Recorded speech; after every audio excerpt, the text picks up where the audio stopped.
Here we go. The House Select Committee is demanding materials about the Trump administration's involvement in January 6th. And Chairman Benny Thompson has set a 2-week deadline for those materials to be turned over before he resorts to subpoenas. In a flurry of letters today, the committee issued sweeping document requests to 8 different agencies of the executive branch. But the most significant request is to the National Archives, which now holds the records from the Trump White House. According to the committee, they're seeking materials on the administration's attempts to derail the Electoral College vote count, as well as plans for the rallies leading up to January 6th and potential plans to disrupt the peaceful transfer of power. But they're also investigating the big lie, seeking information about the former president's knowledge of the election results and what he communicated to the American people about the election. They're requesting documents and communications relating to a sprawling list of subjects, a list that reads like a who's who in Trump's efforts to steal the election. People like Rudy Giuliani, Mark Meadows, Michael Flynn, and Trump's children, Eric, Ivanka, and Don Jr. Not Tiffany, though. The list also includes Alex Jones of the fake news site InfoWars, who claims that he paid for the rally at the Ellipse before the insurrection. Ali Alexander, an organizer of that rally who implicated 3 members of Congress in the Stop the Steal effort. Roger Stone, the Trump confidant whose bodyguards were involved in the siege. And Enrique Tarrio, the leader of the Proud Boys, who was sentenced to 5 months in prison this week on weapons and vandalism charges related to his ripping the Black Lives Matter sign off an historic black church in Washington, D.C. With me now is Neil Katyal, former acting U.S. Solicitor General, and Frank Figliuzzi, former Assistant Director for Counterintelligence at the FBI. Thank you guys for being here. Neil, I'm going to start with you.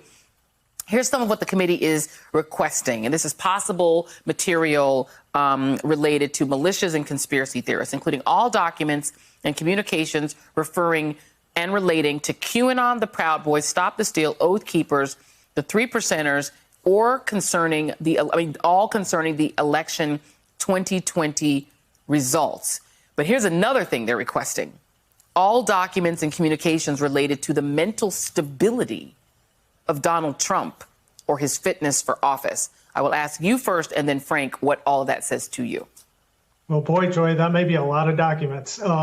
Look, I think this is really significant. I think it underscores the seriousness of the inquiry that the January 6th Commission's looking at, particularly when you view it in light of yesterday's order, which was to a bunch of telephone companies to require them to preserve all their electronic data about communications involving January 6th, including with members of Congress. And it's significant. You know, we haven't had a hearing since the police officers testified about this, which was so moving. And I think the investigators have taken a pause and said, what do we now need to know? And I think the most significant thing you see in today's requests is that it gets to the heart of something that you and I have both talked about in the past, a fear that Donald Trump used the Justice Department as a coup agent or tried to use it. And so we need to know what was the pressure he tried to put on the Justice Department and what was the response. Because the Trump Justice Department basically was a blank check for Donald Trump throughout his presidency. But all of a sudden, you have them finally saying, finding a little bit of a spine and saying no. Gosh, how significant must have those demands have been on the Justice Department for even them to say no to Donald Trump? And, what does it say to you as an investigator, a former investigator, Frank, that they're looking for these groups? We knew the names of them, the Proud Boys, these violent groups like the Proud Boys, the Oath Keepers, the 3 Percenters, and their connections and their communications regarding 2020, and looking for that information from the White House. What does that tell you? And also, what does it tell you that they're also looking for information on Trump's mental stability?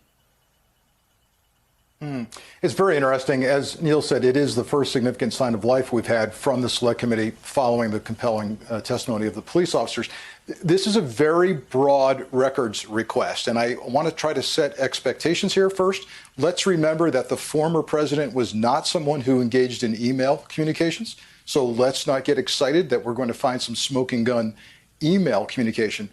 But there must be some predication here, Joy. I do not believe, and certainly if we use the model of a prosecutive entity, that they would just willy-nilly send out this kind of shotgun request without reason to believe, at least a reasonable cause to believe, that there were such communications or may have been such communications from the White House to these parties or vice versa.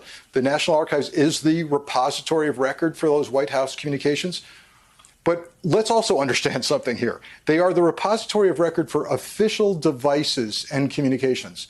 That doesn't mean that personal phones, personal computers, and communications aren't being used by certain folks or in and around the White House, including members of Congress, which was part of the request, and that the archives would capture those personal communications. So I want to set expectations, but here's encouraging news.